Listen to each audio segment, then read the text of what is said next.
Hello बच्चों, कैसे हैं आप सब। उम्मीद अच्छे होंगे। आज मैं आपके सामने एक बहुत ही इम्पोर्टेंट टॉपिक लेकर के आया हूँ जिसका नाम है गांधी युग। बेहद इम्पोर्टेंट क्वेश्चन भी है। इसको बताने से पहले मैं आपको बता देना चाहूँगा गांधी जी के बारे में। आज मैं आपको गांधी जी के बारे में विशेष इन्फॉर्मेशन बताने वाला हूँ। आप मेरा बात जस्ट अगर सुन लेते हैं ध्यान से तो ज़रूर बहुत सारी बातें क्लियर हो जाएगा। यदि आप क्लास 10th में हैं या किसी भी क्लास में हैं अथवा किसी कंपटीशन एग्ज़ाम के लिए भी तैयारी कर रहे हैं तो आपके लिए इम्पोर्टेंट होगा। सबसे पहला बात हम गांधी जी के बारे में बताऊं तो हम शुरुआत करते हैं उनके जन्म से। गांधी जी का जन्म 2 अक्टूबर 1869 ईस्वी में गुजरात के पोरबंदर नामक स्थान पर हुआ था। और महात्मा गांधी के पिता का नाम रामचंद्र गांधी और उनके माता का नाम पुतलीबाई था। गांधी जी का जो बचपन की शिक्षा जो ग्रहण हुआ, जहाँ पे जन्म लिए थे वहाँ पर तो नहीं हुआ, क्योंकि उनके जन्म के कुछ ही दिन बाद उस जगह को उनके माता पिता ने छोड़कर कहीं और शिफ्ट हो गए, जहाँ पर उनकी बचपन की शिक्षा ग्रहण हुई। बहुत ही कम उम्र में अर्थात महज 13 वर्ष की उम्र में गांधी जी की शादी हो जाती है। उनकी पत्नी का नाम कस्तूरबा गांधी था, जो गांधी जी से 1 वर्ष बड़ी थी। गांधी जी के आगे की पढ़ाई जो बृहद स्तर पे था वह इंग्लैंड में होता है, जहाँ पर वे लॉ की तैयारी करते हैं, लॉ की पढ़ाई करते हैं। जन्म के कुछ जन्म बोल रहे हैं, शादी के कुछ ही दिन बाद उनके माता और फिर उनके पिताजी की मृत्यु हो जाती है, जब महज ऑलमोस्ट 15 से 16 वर्ष के होते हैं। फिर उनके पहले संतान भी होता है और उनका पहला संतान का भी मृत्यु हो जाता है कुछ दिन जन्म के बाद। गांधी जी बिल्कुल टूट जाते हैं, फिर भी अपने आप को आगे जारी रखा और अपने जीवन को आगे लगातार बढ़ाते रहे। गांधी जी इंग्लैंड लॉ की पढ़ाई करने के लिए चले जाते हैं, जहां पर वो लॉ की तैयारी करके वापस पुनः इंडिया आते हैं। इंडिया आने की तिथि इंग्लैंड से ऑब्जेक्टिव में अक्सर क्वेश्चन बन जाता है। इंग्लैंड, महात्मा गांधी इंग्लैंड में जो पढ़ाई कर रहे थे वहाँ से भारत का दौरा कई बार हुआ था, लेकिन फिर एक दिन ऐसा आया जब वे हमेशा के लिए आ गए इंग्लैंड से पढ़ाई खत्म करके। गांधी जी अपनी शिक्षा को ग्रहण करके जब भारत आए, वह साल था 1891, अर्थात 1869 में जन्म लिए थे और 1891 तक लॉ की पढ़ाई कर चुके थे।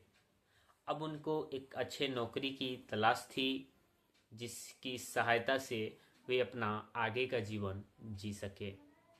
नौकरी के लिए काफ़ी महामारी था और हमारे भारत में अंग्रेज़ों का शासन था। अंग्रेज़ हमारे भारत के लोगों को बहुत ही नीच नज़र से देखते थे। भारतीय बिल्कुल परेशान भी थे। गांधी जी ने भी इस बात को बहुत सारा फेस भी किया। महज कई सारे लड़ाई लड़ने के बाद मुंबई में, जब उस समय बम्बई नाम था, वहाँ पर वकालत करने का मौका मिला और वे वकालत के सिलसिला से भारत से पुनः अफ्रीका चले जाते हैं। अफ्रीका जाने का भी तिथि डिक्लेयर किया जाता है 1893 ईस्वी। 1893 ईस्वी में भारत से गांधी जी अफ्रीका चले जाते हैं। कुछ केस का मैटर था या उनको नौकरी से संबंधित कुछ काम करने थे।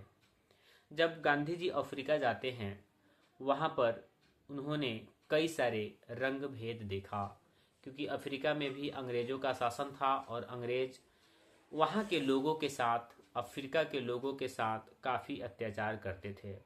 गांधी जी को सहन नहीं हुआ और गांधी जी ने वहीं पर अपना पहला सत्याग्रह शुरुआत किया।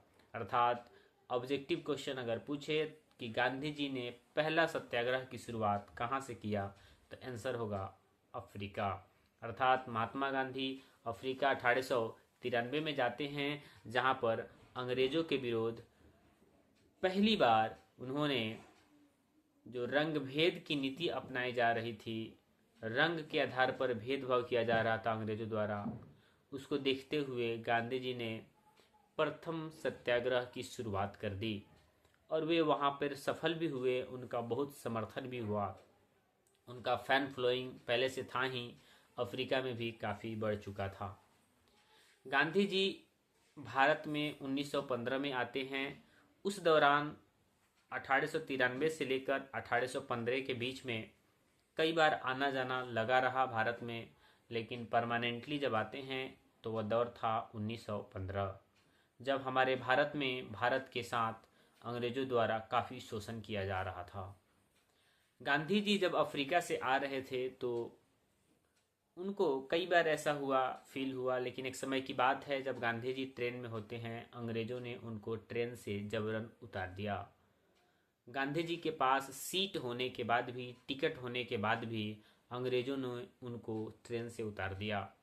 गांधी जी को यह बात अच्छा नहीं लगा और गांधी जी ने समर्पण लिया और बोला कि एक दिन मैं अपने देश से अंग्रेज को निकाल दूंगा जो मुझे ट्रेन से निकाले हैं। गांधी जी भारत आते हैं 1915 ईस्वी में। उसी समय पूरी दुनिया में प्रथम विश्व युद्ध का आगाज होने वाला था। आगाज होना क्या था, आगाज हो चुका था, क्योंकि प्रथम विश्व युद्ध 1914 ईस्वी से 1918 ईस्वी तक लड़ा जाता है। गांधी जी 1915 में जब भारत आते हैं, उसी समय पर पहली बार राजनीति में कदम रखते हैं। ऑब्जेक्टिव क्वेश्चन बनेगा कि गांधी जी राजनीति में कब प्रवेश किए, तो ऑप्शन होगा 1915। अर्थात गांधी जी भारत में 1915 में एंट्री करते हैं और 1915 में ही राजनीति में भी प्रवेश करते हैं। शुरुआत में अंग्रेज गांधी जी को बहुत मानते थे और गांधी जी भी अंग्रेजों को बहुत अच्छे मानते थे, जिसकी वजह से गांधी जी को केसरे हिंद की उपाधि अंग्रेजों द्वारा 1916 ईस्वी में दे दी जाती है। गांधी जी भी खुश थे, अंग्रेज भी खुश थे और समय आगे बढ़ रहा था। गांधी जी भी कई सारे काम कर रहे थे। उसी दौर में गांधी जी को चंपारण आने का न्योता दिया जाता है। शख्स राजकुमार शुक्ला होते हैं जिन्होंने गांधी जी को चंपारण आने का न्योता दिया, क्योंकि चंपारण में अंग्रेजों द्वारा काफ़ी शोषण किया जा रहा था चंपारण के किसानों के साथ। चंपारण वही चंपारण है जिसका आज नाम है मोतिहारी जिला, पूर्वी चंपारण के नाम से जानते हैं।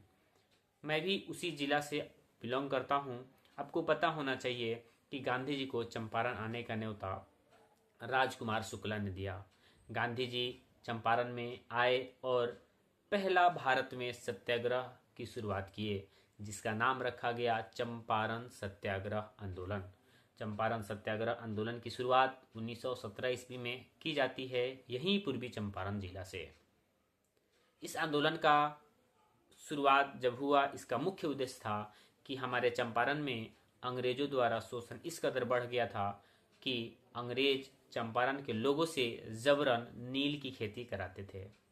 नियम यह था, शर्त यह था कि नील की खेती इस हिसाब से करी जाती थी कि जो एक बार नील की खेती जिस खेत में हो जाती थी, उसकी उर्वरक शक्ति बिल्कुल ख़त्म हो जाती थी। किसान नहीं करना चाहते थे क्योंकि इससे किसानों को कोई फ़ायदा नहीं होता था। अंग्रेज किसानों की बात बिल्कुल नहीं सुन रहे थे। साथ ही साथ 3 कठिया प्रणाली भी लगा दिए थे। 3 कठिया प्रणाली का अर्थ यह है कि 3 कट्ठा में 1 कट्ठा नील की खेती करनी ही पड़ेगी। जो किसान नहीं करते थे उनके साथ काफ़ी शोषण किया जा रहा था। अर्थात किसान अंग्रेजों के नीति से काफ़ी परेशान रहने लगे। फिर गांधी जी आए और 3 कठिया प्रणाली को समाप्त किए सत्याग्रह आंदोलन के माध्यम से। गांधी जी का यह सत्याग्रह आंदोलन भारत में सफल रहा। फिर क्या था, गांधी जी को पता चल गया कि अब अंग्रेजों को छोड़ना नहीं है। तब तक गांधी जी की राजनीतिक गुरु थे जिनका नाम था, आपको पता होना चाहिए गांधी जी की राजनीतिक गुरु भी, क्योंकि अगर आपको बता दिया जाए कि गांधी जी लॉ की पढ़ाई करके आए थे तो हमारे भारत का दौरा भी करेंगे। याद रखना, गांधी जी को एक बार मरने से बचाया था, जिनका नाम था बतक मियाँ। याद रखना, गांधी जी हमारे भारत का भ्रमण करते हैं और भ्रमण के दौरान कई सारे कुरीतियों को देखते हैं अंग्रेजों का। गांधी जी गुस्से में आते हैं और गांधी जी कुछ कारणों से सत्याग्रह आंदोलन वापस कर देते हैं। इसका सबसे बड़ा कारण होता है, हम आगे बताएंगे कि गांधी जी ने सत्याग्रह आंदोलन क्यों वापस कर दिया। गांधी जी जब आगे अपनी काफिला को बढ़ा रहे थे, उसी दौर में पता चलता है कि देश में अंग्रेजों द्वारा काफ़ी शोषण किया गया है हमारे देशवासियों के साथ।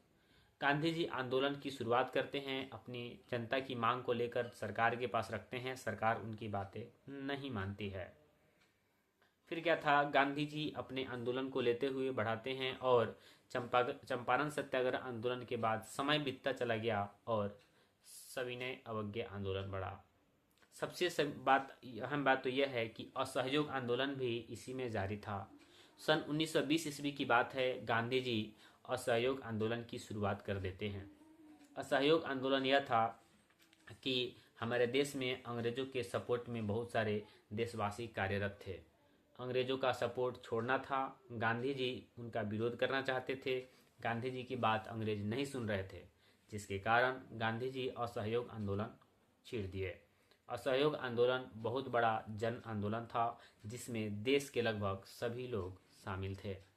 इस आंदोलन की मुख्य बात यह था कि देश की जितनी भी जनता है, जितने भी कर्मी हैं जो काम कर रहे हैं, वे अंग्रेजों का साथ छोड़ दे।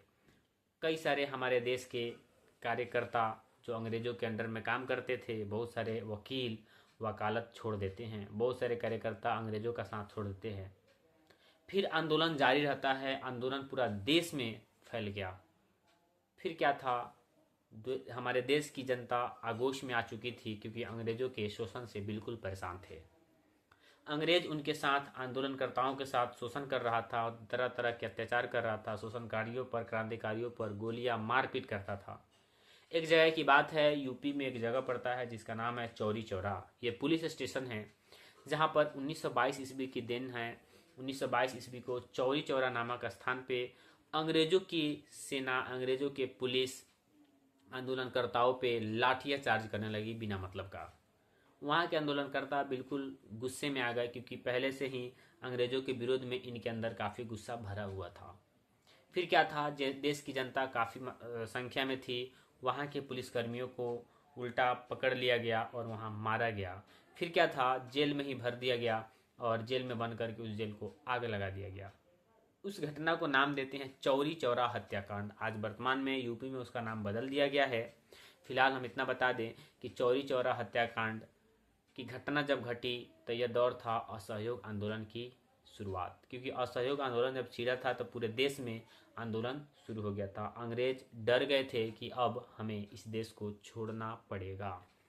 भारत की जनता बिल्कुल अंग्रेजों से नाखुश थी। आंदोलन तीव्र रूप पकड़ लिया था और गांधी जी अहिंसक आंदोलन चाहते थे। फिर क्या था, चौरी चौरा हत्याकांड एक हिंसक आंदोलन बन गई, जिसके वजह से देश में बहुत बड़ा गुस्से का माहौल छिड़ गया। गांधी जी नाखुश हो गए अपने जनता से। फिर क्या था, गांधी जी नाखुश होकर और अपने असहयोग आंदोलन को वापस ले लेते हैं।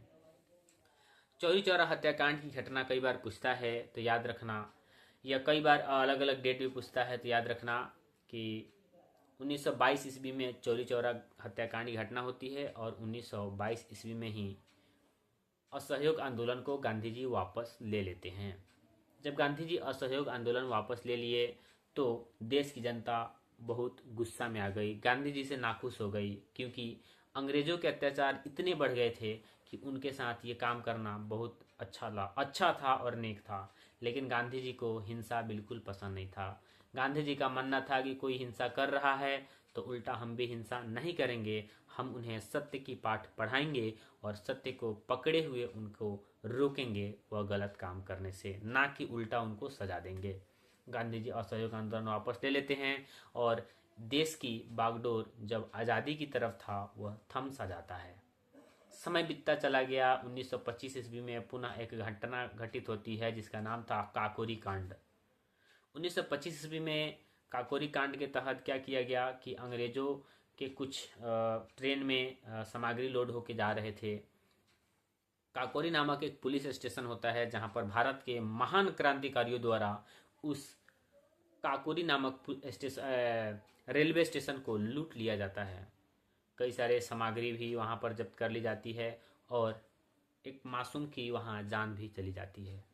कई सारे लोग शामिल थे इसमें, लेकिन मैं इसकी कहानी लंबी हो जाएगी। फिलहाल इतना जानिए कि काकोरी कांड के तहत काकोरी नामक स्टेशन को भारत के क्रांतिकारियों द्वारा लूट लिया जाता है 1925 ईस्वी में, जिसके तहत उन क्रांतिकारियों को कई सारे भयानक सजा भी दिया गया।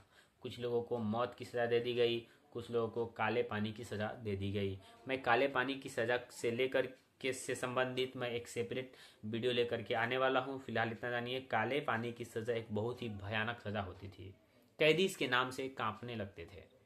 और सन पुनः 1925 के बाद 1928 आते हैं जब साइमन कमीशन आता है, जिसमें यह बताया जाता है कि देश में सारे कानून व्यवस्था, सारे बागडोर अब अंग्रेजों के हाथ में चला जाएगा। अंग्रेज जो कानून बनाएंगे वहीं देशवासियों को मानना पड़ेगा। साइमन कमीशन 7 लोगों का एक समूह था, जिसमें 7 लोग मिलकर देश में कानून व्यवस्था बनाएंगे। 7 लोग गोरे थे। हमारे देश में गोरखा आकर के कानून बनाएगा, हमारे देशवासियों को यह पसंद नहीं था, क्योंकि 7 लोगों के समूह में एक भी भारतीय नहीं थे, सब गोरे थे। इस कानून को काला कानून नाम दिया गया और साइमन वापस जाओ का नारा दिया गया।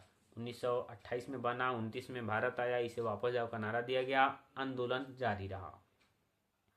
1930 ईस्वी में गांधी जी पुनः आंदोलन करते हैं, जिसका नाम था सविनय अवज्ञा आंदोलन। बहुत ही भयावह आंदोलन था, बहुत ही जन सपोर्टर आंदोलन था। और सविनय अवज्ञा आंदोलन 1930 ईस्वी में शुरुआत होता है और यह आंदोलन शुरुआत होगा भारत के दांडी यात्रा से। अर्थात दांडी नामक एक जगह पर पहुंचना था साबरमती आश्रम से, और दांडी नामक स्थान पर पहुंच करके नमक कानून को तोड़ने का प्रावधान था। गांधी जी अपने 78 मित्रों के साथ साबरमती आश्रम से निकल पड़ते हैं। साबरमती आश्रम 1916 ईस्वी में गांधी जी अपने रहने के लिए बनवाए थे। वहां से 78 लोगों के साथ निकल जाते हैं। दांडी नामक एक तटीय क्षेत्र होता है, वहां पैदल यात्रा करते हैं। कई दिनों के यात्रा के बाद गांधी जी पुनः पहुंच जाते हैं और 12 मार्च 1930 ईस्वी के दिन जब पहुंचते हैं महात्मा गांधी उस दांडी नामक जगह पर, जहां पर खुद का नमक बनाया और नमक कानून को तोड़ दिया। नमक कानून क्या कहता है, जरा सुनिएगा। नमक कानून के तहत यह नियम बनाया गया था कि भारतीय देश में अंग्रेजों द्वारा बनाए गए नमक का ही इस्तेमाल करेंगे, दूसरे देश से लाए गए नमक का इस्तेमाल नहीं करेंगे, ना ही खुद का नमक इस्तेमाल करेंगे। और नमक की कीमत बढ़ा दी गई थी, जिससे भारतीयों को यह पसंद नहीं आ रहा था। गांधी जी इस कानून को तोड़ना चाहते थे और यह कानून सफल भी रहा, और गांधी जी नमक कानून को तोड़ दिए और फिर आंदोलन जारी रहा। फिर इसी दौर में द्वितीय विश्व युद्ध छिड़ जाता है 1937 में, लेकिन कहा जाता है कि 1939 में छिड़ा। मैं इसकी कहानी बताऊंगा। तो हालांकि 1937 में ही द्वितीय विश्व युद्ध का आगाज कर दिया जाता है। जर्मन एक सोल्जर था जो उस समय चांसलर बन चुका था, जिसका नाम था हिटलर। हिटलर की बहुत लंबी कहानी है, फिलहाल हम गांधी युग के बारे में आएंगे। गांधी जी अपने आंदोलन को जारी रखते हैं। 1935 ईस्वी में पुनः हमारे भारत में एक नीति लाई गई और भारत को एक अलग कानून के तहत बांटना नहीं, बांध दिया गया। पुनः 1940 आ जाता है जब भारत विभाजन की बात कर दी जाती है और अलग पाकिस्तान की मांग की जाएगी। बहुत सारे लोगों को यह पता नहीं होता है कि पाकिस्तान की मांग कब की गई। हमारे भारत में जब पाकिस्तान शामिल था तो 1940 ईस्वी में अलग देश पाकिस्तान की मांग कर दी गई और हिंदुस्तान और पाकिस्तान सेपरेट हो गया और पुनः आंदोलन जारी रहा। 1942 ईस्वी में महात्मा गांधी का अंतिम आंदोलन था, जिसका नाम था भारत छोड़ो आंदोलन। यह बहुत बड़ा जन आंदोलन था और 1942 ईस्वी में महात्मा गांधी ने अंतिम आंदोलन किया, जिसमें एक नारा दिया, मारो फिरंगी को। क्योंकि महात्मा गांधी हिंसा नहीं करना चाहते थे, लेकिन महात्मा गांधी भी उब गए थे। फिर नारा दिया, मारो फिरंगी को, और यह आंदोलन के तहत अंग्रेजों को यहाँ से खदेड़ दिया जाता है। फिर क्या था, हमारे भारत को आज़ाद कर दिया गया 15 अगस्त 1947 ईस्वी को। एक दिन पहले पाकिस्तान हमारे भारत से अलग हो जाता है और 14 अगस्त 1947 को उसे आज़ाद कर दिया जाता है। वो अपने आप को 14 अगस्त को आज़ादी दिवस मनाते हैं और एक दिन बाद 15 अगस्त को हम लोग आज़ादी दिवस मनाते हैं। आज़ादी के बाद 30 जनवरी 1948 ईस्वी को गांधी जी को गोली मारकर हत्या कर दी जाती है। गोली मारने वाले अपने ही आदमी नाथूराम गोडसे होते हैं। आखिर क्या कारण था जो गांधी जी को किसी ने गोली मारकर हत्या कर दी? हालांकि नाथूराम गोडसे को फांसी की सजा दे दी गई, लेकिन गांधी जी को आखिर नाथूराम गोडसे ने क्यों मारा? क्या कारण था? इस सस्पेंस को मैं अगले लेक्चर में दूर करूंगा। गांधी जी को बता रहे थे, तो जब राजनीति में प्रवेश किए और उनकी मौत हो गई, तब से मौत तक गांधी युग के नाम से जानते हैं। अर्थात 1915 ईस्वी से 1948 ईस्वी तक के काल को गांधी युग के नाम से जानते हैं। उम्मीद है सारी बातें समझ में आई होगी। अगर मेरी बातें सब समझ में आया होगा तो मेरे चैनल को लाइक, शेयर और सब्सक्राइब जरूर करें। धन्यवाद।